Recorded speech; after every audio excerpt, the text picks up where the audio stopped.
How questions shape our lives, meaning, wonder, and the long arc of becoming. This essay is the second in a two-part series exploring what it means to live life as a question. There's an old story from after World War II in which a Holocaust survivor encountered his former rabbi and was astonished to discover that he was still practicing. How, the survivor asked, could you still believe in God after what we had witnessed? Surely you must have had unbearable questions. Yes, the rabbi replied. Of course I had questions.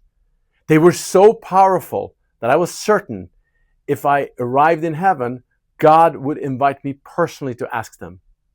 And yet he said, I would rather remain here on earth with the questions than be in heaven with the answers. Answers are finite. They close something. Questions keep us alive to the world. They keep us engaged, present, and awake. Most of us sense this intuitively already. Even amid pain or uncertainty, a moment of beauty can reorient us. A sunset, a landscape, a fleeting experience that reminds us that being here in the midst of not knowing is itself a gift. That is the deeper invitation of living with questions. Not to resolve everything, but to remain open, to choose presence over closure, to recognize that meaning is not found at the end of inquiry, but in the act of carrying it forward. There are a few foundational questions I find myself returning to. What is my purpose? What kind of arc do I want my life to have? What is my contribution? What am I building that will outlast me? Looking back, it's clear to me that the questions I have carried mattered far more than any answers I've arrived at.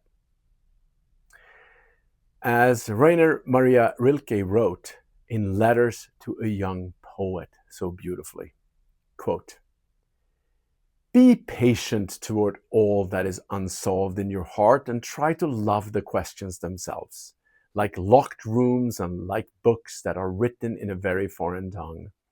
Do not now seek the answers which cannot be given you, because you would not be able to live them. And the point is to live everything. Live the questions now.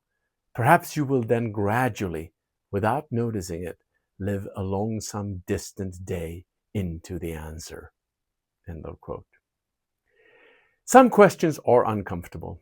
Some are unexpected. Some are quietly transformative. It is easy, especially now, to feel the weight of the world rather than its wonder. Yet wonder asks nothing of us except attention. It is not instrumental. It does not rush toward answers. It lingers. Eric Weiner, an author and former NPR foreign correspondent, explores this distinction beautifully in The Socrates Express.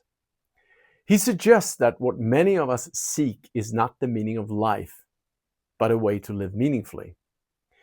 In doing so, he draws an important line between curiosity and wonder. Both can pull us out of apathy, but they do so differently. Curiosity is restless. It wants us to know, to solve, to move on. Wonder is personal. It stays with what it encounters. You can be curious dispassionately. You cannot wonder that way.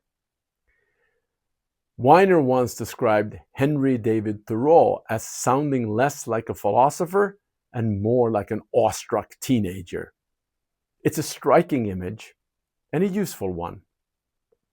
Thoreau's genius was not explanation, but attention. He did not rush to master the world. He allowed himself to be arrested by it. Couldn't we all use a little more of the posture of wonder in how we move through our days? Living the questions. If curiosity and wonder are the doorway, Living the questions is the discipline. Living with questions is a posture practiced over time. It asks you to slow down inside the complexity rather than rushing to resolve it. It means asking what is actually working, who are you becoming, and what are you committed to doing differently. These are not questions you answer once. They are questions you practice. One way to practice is by narrowing the frame. Instead of trying to resolve the future, return to the present moment and ask a simpler question. What is within my control right now? What choice can I make today that moves things in a constructive direction? Part of my own comfort with uncertainty was learned early on. I grew up surrounded by entrepreneurs. When I later traced my family history, I was struck by how consistent that pattern was. Nearly everyone in my family tree had built something of their own. Curiosity mattered more than compliance.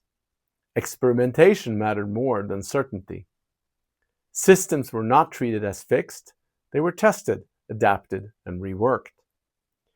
And growing up in a quite socialist Sweden in the 60s and 70s, and as part of a Jewish minority, that orientation placed me slightly out of step with the dominant culture. Questioning did not feel threatening to me. It felt natural. In Jewish tradition, asking questions is not a failure of faith, it's an expression of it. At Passover, the act of asking is central. Meaning is approached through dialogue and interpretation by turning ideas over from multiple sides. Life, of course, keeps changing. Our geography and territory shift. The people who struggle the most are often not those who face disruption, but those who cannot adapt to it. That adaptability shows up in how we listen. We have 2 ears and only 1 mouth for a reason. Who we spend time with, what we read, and what we consume quietly shapes how often or how open or how closed we become. Curation is not a lifestyle preference. It is a way of staying receptive. Another teacher of this posture is nature itself. Whether on the ocean or in the mountains, it is difficult not to feel a sense of awe. In those moments, perspective returns, the self recedes. We are reminded that we are small within something vast. This posture carries into conversation. Years ago, I had the privilege of spending meaningful time with Kai Pollak, a cherished Swedish film director. He had a powerful way of entering even the most difficult conversation. When someone says something you disagree with, instead of rushing to correct or persuade, begin with this. There is something to what you're saying. That sentence doesn't signal agreement. It signals openness. It disarms rather than escalates. It replaces winning with listening. I've seen it change the direction of conversations, sometimes instantly.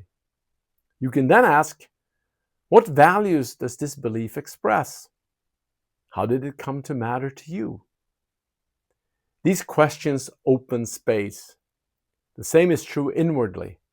When a strong reaction arises, the most useful response is often another question. Why does this trigger me? What am I protecting? What story am I telling myself? Questions more than answers are often the beginning of resolution. Living the questions is not about abandoning direction. It is about choosing it consciously, again and again, in a world that refuses to stay still. Falling in love with the question. One question guides me more than most. How can I leave people more inspired for life than when I found them? That does not always mean being agreeable. Sometimes it requires difficult conversations. But even then, the intention is the same. Not immediate approval, but long-term growth. If someone looks back a year later and says, I needed that, then the question did its work. The questions I've carried about meaning, systems, equity, and belonging have shaped my life far more than any definitive answer ever could. I have not resolved them. I have lived with them. And in that process, the questions themselves have done the lifting. You can fall in love with the question. In fact, you can be far more passionate about the question than about any particular answer. There are always many answers. What matters is the inquiry that animates them. Your turn. One question that has guided much of my life is this: how can capitalism be in greater service to society? I have pursued that question in my own way. Others pursue it differently. There are impact funds, new business models, alternative frameworks, and countless paths towards the same underlying aim. I am not interested in declaring one approach superior to another. What I know is that living with that question has brought meaning, purpose, and extraordinary people into my life. What is the question you keep returning to? And how is it shaping your life? Please engage in the conversation. Invite friends to it. It matters. Thank you.